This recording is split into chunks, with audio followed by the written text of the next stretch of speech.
رفقا اینجا پارک باقره، یکی از بزرگترین باغ‌ها تو مریلند که امروز ما اومدیم سمت آلبالوهاش بریم که خیلی کار داریم.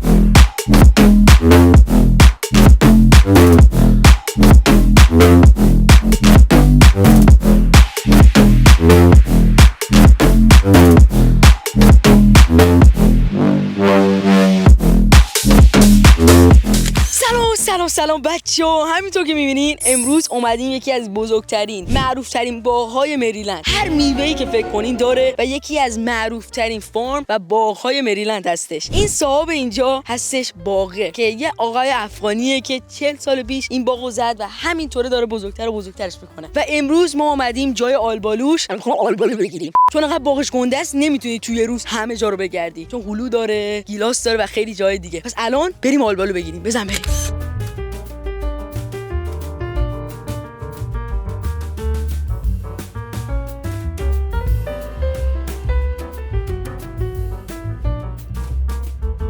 بچه‌ها فقط یه اتفاق بدی که افتاده، تو سایت زده بود ساعت 6 بسته میشه ولی الان فهمیدیم ساعت 5 بسته میشه، یعنی 20 دقیقه دیگه، پس زیاد وقت نداریم. ولی ما فعلا اینقدر جمع کردیم و الان باید برم رانندگی کنم و جلو بیارم ماشینو که وسیله ها رو بذاریم اون تو.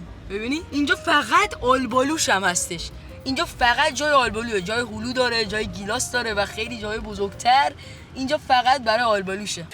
2000 years later. بچه‌ها واقعا اشتباه بزرگی کردیم، اینقدر دیر اومدیم ولی الان داره بسته میشه و هیچ کم تو این پارک نیست دیگه، 5 دقیقه دیگه بسته میشه. ولی گفتم سریع برم اینو پر کنم و به شما نشون بدم مثلا اینجا چه جوری آلبالو میگیری. اینجا کل پارک از این نردبونا داره پر، یعنی هر جا بری از این نردبونا داره و فقط تنها کاری که باید کنی این کاره. بیا ببینید یه نردبون امن پیدا میکنین، میرین بالا. اوه اینم نیست ولی ولی میریم بالاش امن باید باشه بچه‌ها، امن نباشه ولی ببینید همینجوری آلبالو میگیری. بذار این سیاه رو بگیرم، بذاریم باید برم داخل. اینا خوبه، اینا رو بگیرم. وای نیفتم تو آبونم. وای این خوشمزه به نظر میاد، بهتون نشون بدم. افتاد. ببینید این از آلبالوهای آقا جان، واقعا خوبه. من نمیدونم باید بشوری یا نه ولی واقعا خوشمزه. بذار بریم این نردبون دیگه. بچه اون نردبون زیاد امن نبود و زیاد نداشت، گفتم بیام این یکی رو بگیریم. ببینید همینجوری پر نردبونه. نردبون. اینجا می نردبون دیگه. اینجا زیاد داره. بذار برم داخل، برم بالا. اوه اینجا خیلی داره بچه‌ها اونجا خیلی داره. ببینین پره. عجیبه که الان داره بسته میشه و هیچکی نیومده بگیره اینا رو، خیلی زیاد داره.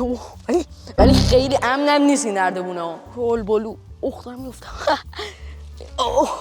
ببینین آلبالو رو امشب میخوام یه آلبالو ترشه درست کنیم. بچه‌ها 5 دقیقه تموم شد و مرده الان به ما گفتش بریم بیرون و برای 20 دقیقه خدایی زیاد گرفتم و الان داریم میریم سمت گیلاس و سمت بازار اون براش، ولی سمت آلبالو الان تعطیل شده. بریم سمت گیلاس.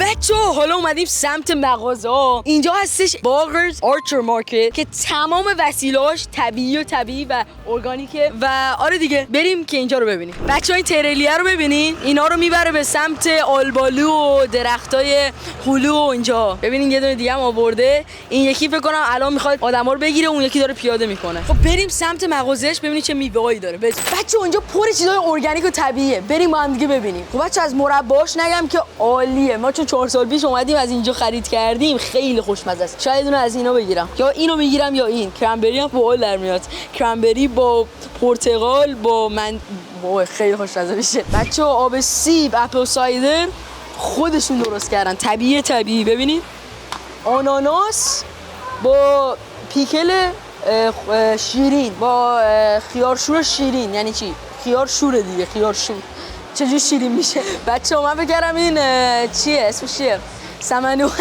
فکرم این سمنوه، چون گفتم آقای خود افغانه حتما میدونه سمنو چیه، فکرم سمنوه ولی نه شکلاته. بچه‌ها تمشکا رو ببینید عالیان. بچه‌ها این کندیه رو ببینیم، بهش میگن فریز درای کندی که جالی رنچر یه چیزی سفته ولی پفکیش میکنه، یه وسیله است که تو تیک تاک خیلی معروف شده. اینم سکروزه که پفکیش کرده سکروزو. خیلی باله.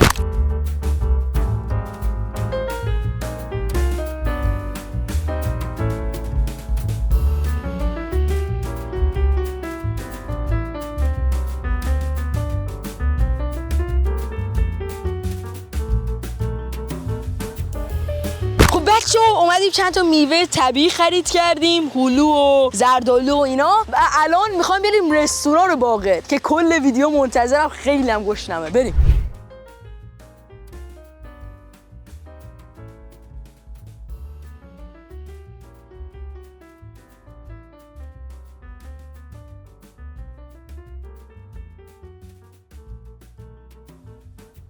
خب بچه‌ها رسیدیم به رستوران. نگو رستوران و میوه فروشی با هم دیگه است. اینجا میوه است و اون درم رستورانه.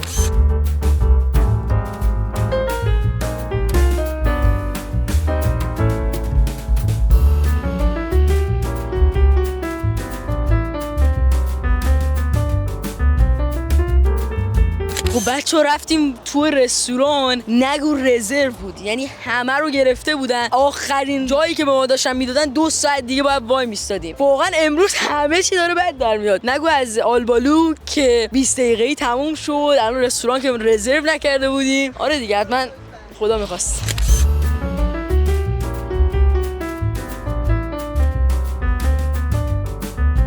بچه‌ها ما الان اومدیم نورس کباب، یه رستوران ایرانی، ولی جالبه که هیچی ایرانی نداره. یعنی هم کشیراش هم کسایی که دارن غذا میخورن هیچ کدومش ایرانی نیستن. ولی الان ماست آوردن با نون و منتظریم که غذامون بیاد.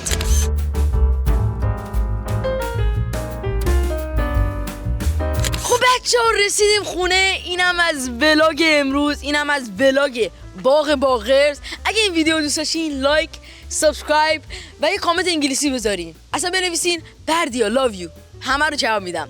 من رفتم. پیس اوت.